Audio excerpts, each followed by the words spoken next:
What's up, guys? It's TC Boy, Jacqueline Boy here. We are New Rise Nation, a nation of overcomers. I'm done with living for the moment. If you don't get it, you didn't want it. The present is yours for the moment. So if you're looking for some tips or just some encouragement on how you can overcome a bad day, we have 5 different things that we personally try to do on a regular basis to overcome bad days, because we all have bad days. Let's face it, everybody has bad days, or a day that just seems to be bad and we may mentally not be breaking through that. So the first and foremost, we'll start off with the first one. The first one would be prayer, for sure.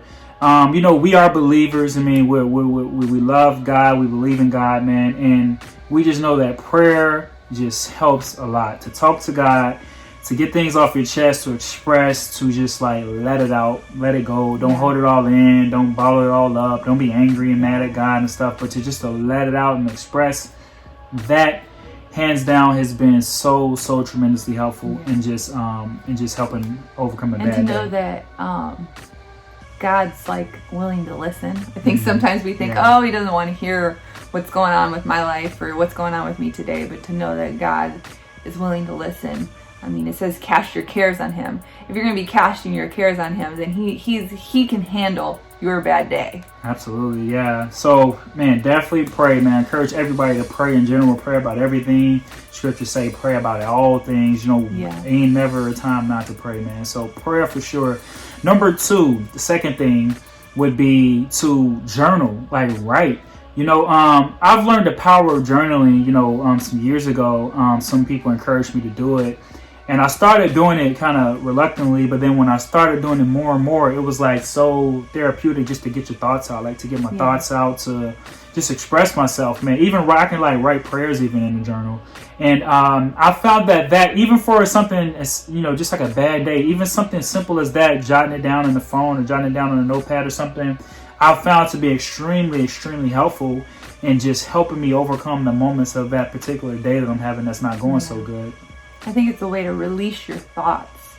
You get so trapped in your mind, you get so trapped in what's not going good, that your mind kind of ends up in a whirlwind, or ends up in a funk, for lack of better words.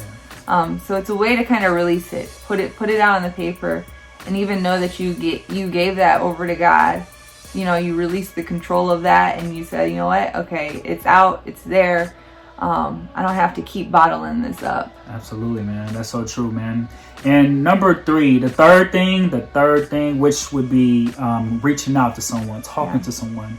That is just so huge because, we all need people. I believe that we're designed by nature, by God, to desire relationships, to desire friendships, family, all these different things, man. And I believe that when you have that ability to talk to someone, that's why it's so powerful, because we're utilizing the wisdom and guidance from other people. We're utilizing the encouragement we can get from other people. We're utilizing, even the spiritual insights and things like that other people can offer us when we're dealing with a particular situation.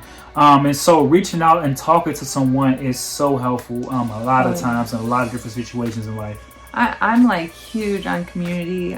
He knows that. So one of our close friends had said, like, the second greatest gift that God gave man, first being Christ, was each other. I will say that not everyone is worth sharing all your deepest, darkest, moments with, or even your hard days with, but having someone that you could trust, that could give wise counsel, that kind of can tell you to snap out of it, or even just say, you know what, I'm going to pray for you. They'll send something encouraging. I know even with some of my girlfriends in the past, it was kind of like, why don't we send each other even a scripture or something that day to kind of help us to refocus, or using those like Bible devotionals and doing that together. And that always helped, because it really just it shifted your mind to like, okay, this is something good I'm going to focus on throughout that day. Yeah, absolutely, man. It's so powerful, man. Community is so big. I was a person growing up that struggled with the idea of community. Like she knows I struggle with relationships, friendships, like everything, family, all of that. And so just because I had a lot of brokenness, a lot of death in my family, and a lot of just different things growing up at a young age, even through my teen years and stuff. So I had an issue just with friendships, relationships, and stuff, man. So, but as the years pass, man, I'm thankful to God that, man, I've grown in that area, man, and now I value these friendships. I value these relationships that I'm able to have and blessed to have, man. So key, man. Talk to somebody that cares about you, that got your back, man. Talk to them if you're really dealing with something. Bless, protect, and correct. Yeah, bless, protect, and correct. That's true. We'll have to do another video on that because one of our good friends, man, he definitely taught us that, man. Bless, protect, and correct, man, is what a friend should do, just like the scriptures even says, man. So let's go to number 4. So number 4, the fourth thing you do to overcome a bad day would definitely be not letting yourself get trapped in that moment in your mind. And I say this because like we can be going throughout our day, right? Things can be actually relatively okay, and then one bad moment happened, whatever it is. It's like we had a sea of goodness or greatness, and then that one thing happened, right?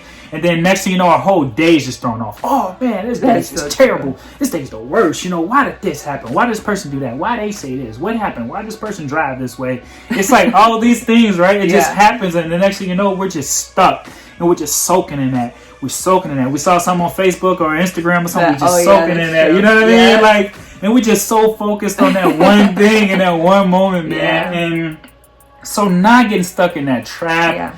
Like, not letting ourselves minds get just stuck on that is like so huge, man. Yeah, it's because you get stuck in it, and then that bad day becomes like bad tomorrow, a bad week. You're still having the same argument in your mind over a conversation on Facebook. Right. You know, week later, you're like, gosh, can't believe they said that. Right. You know, and that's just not productive for yourself. So yeah, I agree. I think that one thing for me is like I could get stuck in my own worries because they seem so legitimate. It seems important to me, like a concern, like, oh, this is a legitimate concern, so I have every right to be stuck in that. But I don't think that's really what is meant, what God even intends for us, because it says cast your cares on him. So if I'm going to be stuck in a worry, how am I casting my cares on him? Right. And I think that God really wants us to live in a place of peace. So I've found myself to say, you know, I have to relinquish control by thinking that somehow thinking about this over and over again is actually going to improve this situation. But to say, you know what, I'm going to either reach out to someone, pray about it, journal like we've already talked about, and let go of that, so I don't find myself really just stuck in this state, because it leads to stress, and we know that's not good for you either. Absolutely true, man. Like, it's like the mind is so powerful, you know, and we don't realize it because we do a lot of stuff by default as people. Like, I think we don't intentionally think about the fact that we're letting ourselves go down this rabbit hole of thoughts, you know, because of that one bad thing or a few bad things that may have occurred.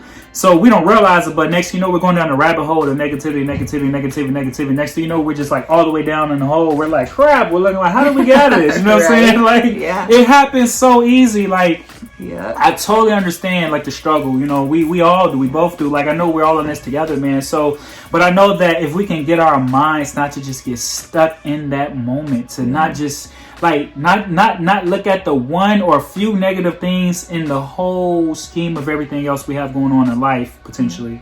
And so that leads us to number 5. Number 5 is definitely not the least important by any means, even though it's last. Number 5 is being thankful, gratefulness, praising God, being thankful for what you have, thankful for just the breath in your lungs, thankful for, like, man, whatever little you do have or whatever lot you have, whatever, like, just being thankful and grateful. Like, that is very, very powerful. Like, it will take you from being in a low state to a higher state. And you know that, like, if you've done it, you know that it's so true. Like, you could be in a bad moment or emotional state, but then you start thinking about the things you're actually blessed to have or be able to do, or whatever it is, and you start just being thankful. Thank God. You're just thinking, just thinking about it all and speaking it out. Like, you elevate to a whole different level when you do that. I think when you don't apply that thankfulness and that gratitude, the negativity, you allow it to start to shape your identity. So you start to lose hope in your purpose. You start to take that into, you think that you don't have really anything to live for even in that day. You might feel like, man, what's the point of my life, you know? Right. But thankfulness allows you to see that you have so much more. It's not looking at life through the idea that you're lacking, Because honestly, I think there's two sides of a coin here, is that our days do have, you know, things that aren't going right. Like, that's just life. That's normal. Yeah. But there's the flip side. Like, we're surrounded by good. We're like, God has interwoven himself in creation and into our lives, that we are surrounded by his goodness, and he's working in the midst of those things, that we just have to stop and shift our thoughts to open our eyes to it and say, wow, okay, God, you've given me so much. There's so much to be thankful for. There's some studies that I've looked into just about how it literally shapes your mind when you become a person of thanksgiving. Like, it really completely changes the way in which your physical brain works. So it's powerful. It's a way to impact yourself and your perspective on yourself and how you see yourself, but also it shapes the people around you. I feel like how much of a big impact you have on people when you're being thankful. They're coming to you maybe with like, man, I'm going through this. And then you're responding like, man, what about these good things? Have you considered, you know, that so-and-so loves you, that, you know, that people are praying for you, that, you know, you have so much hope in your future. And your thankfulness is essentially, you know, it's contagious. You know? Yeah, absolutely, so true, man. Like, I know it's different moments where, like, you know, we do that for each other, or friends we've even called and talked to. You know, we talk to for counsel, wise counsel. Like, they'll do that, and just like, you know, it's just like remembering that, like, being thankful and grateful for the things that you should actually be thankful and grateful for. You know, there's some things you can't control out of your hands that you can't do anything about, but you'll have other stuff over here that's in your grasp, that you have possession of, that's already great for your life and blessing your life, that we can ignore all this just for these few things over here that, you know, that just might not be the best situation, you know. So it's so true, man. I think what it does, it kind of humbles us to a degree before God, to say, Lord, this may be awry or off right now, but all this here, thank you. Like, I'm appreciative of all this right here.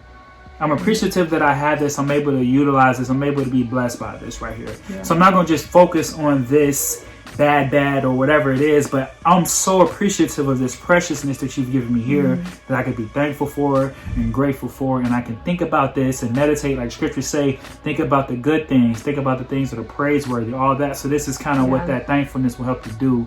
So yeah, guys, so that's pretty much it, man. We just wanted to give you guys 5 tips, 5 ways you can overcome a bad day. We'd love to hear your feedback. If you got some encouragement from this, please leave a comment below. Also, share this video with someone that you know might need some encouragement, because we all do. I mean, we all have bad days. That's normal, you know. But it's just about how we navigate that bad day that really makes a difference, you know, because we're all going to have it. It's going to hit everybody. But it's like how we navigate it mentally, emotionally, spiritually, physically, all of that. So if you got anything from it, please comment below, and also share this video to help someone else out. Also, if you have some other ideas or tips that you might do to help you when you're going through different moments that's bad, or a bad day in general, comment below. Also, we'd love to hear your feedback. And if you haven't already, please subscribe, like, share, like I said before, and we will be seeing you guys on the next video. New Rise Nation.